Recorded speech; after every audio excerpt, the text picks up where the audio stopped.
Hello, everybody. Thanks for joining me again.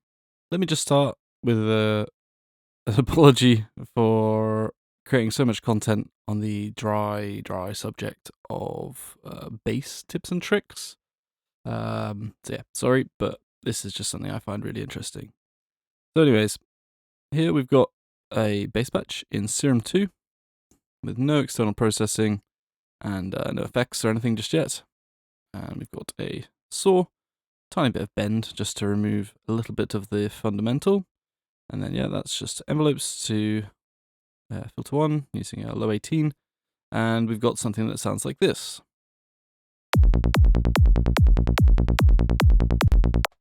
So from here, any of you will be using some sort of like multi-band or other phase affecting effects to manipulate the waveform to achieve a desirable tone and improve the loudness of the bass.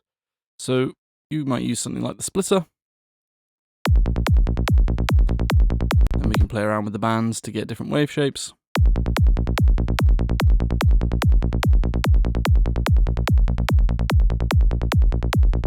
And different tones as well. But there is something we can do to get a similar effect directly from the oscillators. So this isn't something to use necessarily instead of multiband, but using it as well as can be very helpful to obtain a nice tone without using lots and lots of plugins. So the technique is relatively simple concept, but setting it up just takes a moment. So the result of this technique is that we will have two oscillators, one with just the fundamental, and then another oscillator with all of the other frequencies in it. And what this will let us do is have a lot of control over the shape of the waveform. So if we watch the waveform down here in the oscilloscope on the bottom right, I'll play it and show you what I mean.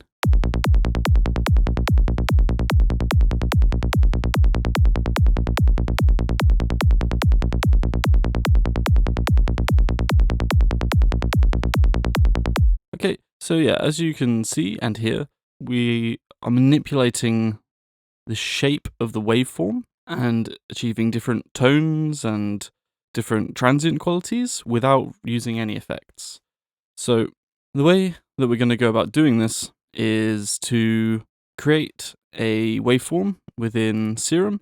You can just use a regular saw, but I think it's better to use something that is not symmetrical, purely because if you use a symmetrical wave like a saw, you're likely to end up with potentially some DC later on, but also some difficulties in terms of very high peak values.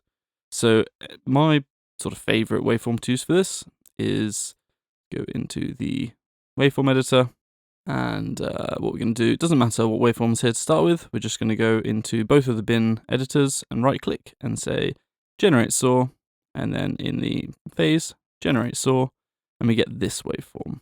Okay, so then what you're going to need to do is save this waveform, and yeah, save it somewhere where you can access it from other synthesizers.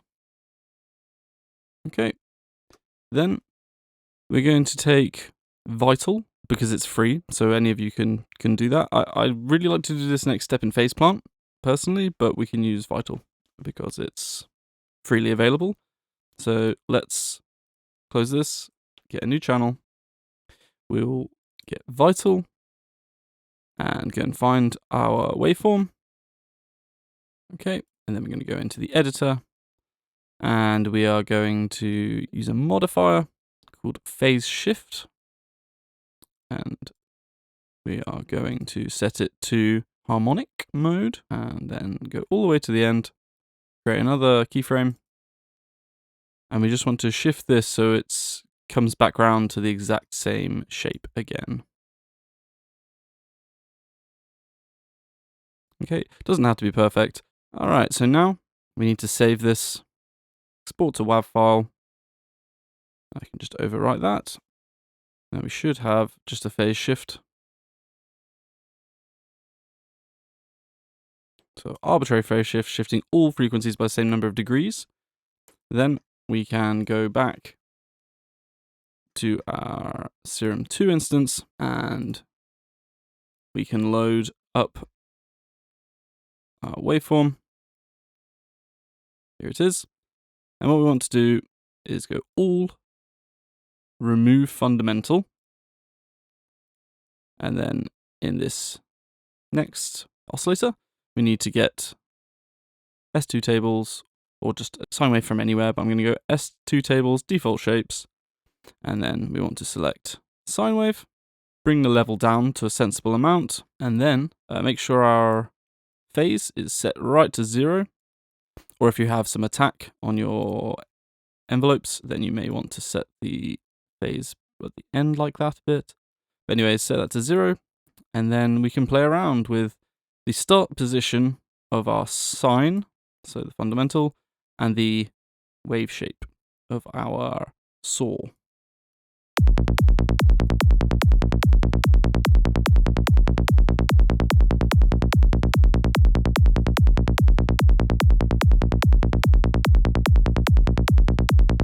So if you do choose to use a non-equilibrium point, such as anything other than 0 or 180, then you are going to get a slight click at the start, which in some situations might not be ideal, but sometimes it's nice and gives a little bit of power to the transient. I'm typically finding that around 45 degrees on the sine is giving nice results, so I'm going to go with that, and then find an appropriate position for the shift here.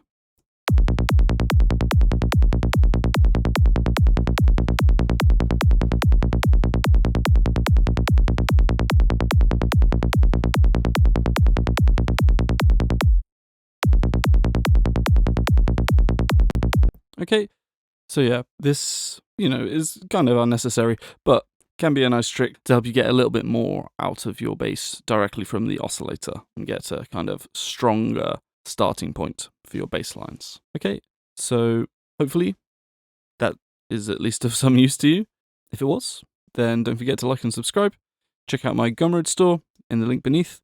And if you need somewhere to talk to other like-minded producers, then feel free to join my Discord server as well. Otherwise, thanks for watching, guys, and I shall see you next time.